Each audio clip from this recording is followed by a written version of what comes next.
ने कहा, महाराज ऊंट पूरी तरह स्वस्थ हैं, उन्हें कोई बीमारी नहीं है। पृथ्वीराज ने कहा, तो फिर वे अपनी जगह से क्यों नहीं उठ रहे? चरवाहों ने कहा, महाराज कल उस स्थान पर एक दरवेश बैठे थे, हमने उनके और उनके साथियों के साथ काफी दुर्व्यवहार किया और उन्हें वहां से उठा दिया था। जाते जाते उन्होंने कहा था, राजा के ऊंट यहाँ बैठेंगे और उठेंगे नहीं। हमें लगता है कि दरवेश की बद्दुआ के कारण ही ऊंट अपनी जगह से नहीं उठ पा रहे हैं। तब पृथ्वीराज ने हुक्म दिया, अच्छा जाओ और उस दरवेश को मेरे पास ले आओ। जब हजरत ख्वाजा मोइनुद्दीन चिश्ती रहमतुल्लाह अलैहि पृथ्वीराज के दरबार में पहुंचे तो पृथ्वीराज ने उनसे पूछा, ए दरवेश, आपने मेरे ऊंटों को क्यों पंगु बना दिया है? मेरे ऊंट भूखे मर रहे हैं, कृपया अपना जादू उनसे हटा लें। अगर जादू नहीं हटाया तो मेरे ऊंट भूखे मर जाएंगे।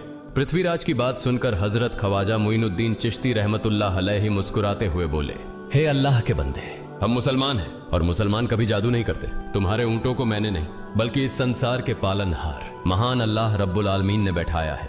उनकी आज्ञा से ऊंट बैठे हैं और उनकी आज्ञा से ही उठेंगे। लेकिन मैं उस सर्वशक्तिमान से प्रार्थना कर सकता हूं कि वह तुम्हारे ऊंटों को उठने की अनुमति दे। इसके बाद हजरत ख्वाजा मोइनुद्दीन चिश्ती रहमतुल्लाह अलैहि ने अल्लाह से दुआ की, हे अल्लाह, इन ऊंटों को उनकी जगह से उठने की तौफीक दें। हजरत ख्वाजा मोइनुद्दीन चिश्ती रहमतुल्लाह अलैहि की दुआ करते ही चरवाहों ने देखा कि ऊंट अपनी जगह से उठकर चरागाह की ओर बढ़ने लगे। यह दृश्य देखकर चरवाहे चकित रह गए और हजरत ख्वाजा मोइनुद्दीन चिश्ती रहमतुल्लाह अलैहि की करामत की खबर पूरे अजमेर में फैल गई। जैसे जैसे हिंदुओं के बीच हजरत ख्वाजा मोइनुद्दीन चिश्ती रहमतुल्लाह अलैहि की करामत की बातें फैलने लगीं और इस्लाम की महानता उनके सामने प्रकट होने लगी, मंदिर के पुजारी भयभीत हो गए। वे सोचने लगे, अगर यही चलता रहा तो सभी हिंदू मुसलमान बन जाएंगे। तब वे पृथ्वीराज के पास पहुंचे और निवेदन किया, महाराज, ये दरवेश हमारे राज्य में अशांति फैला रहे हैं।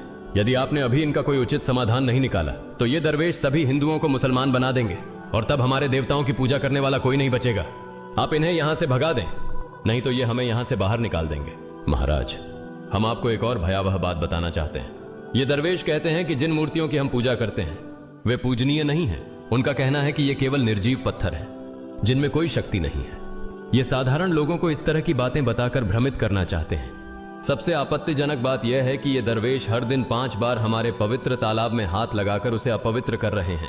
पुरोहितों की बात सुनकर पृथ्वीराज ने हजरत ख्वाजा मोइनुद्दीन चिश्ती रहमतुल्लाह अलैहि को बुलाया। जब हजरत ख्वाजा मोइनुद्दीन चिश्ती रहमतुल्लाह अलैहि उनके दरबार में पहुंचे तो पृथ्वीराज ने कहा, ए दरवेश, हम देख रहे हैं कि आप गोमाता का मांस खाते हैं और हमारे देवताओं का अपमान करते हैं।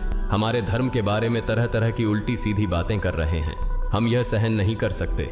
हम यह भी देख रहे हैं कि आप हमारे पवित्र तालाब को अपने अपवित्र हाथों से खराब कर रहे हैं। आप तुरंत हमारे देश से चले जाएं। हजरत ख्वाजा मोइनुद्दीन चिश्ती रहमतुल्लाह अलैहि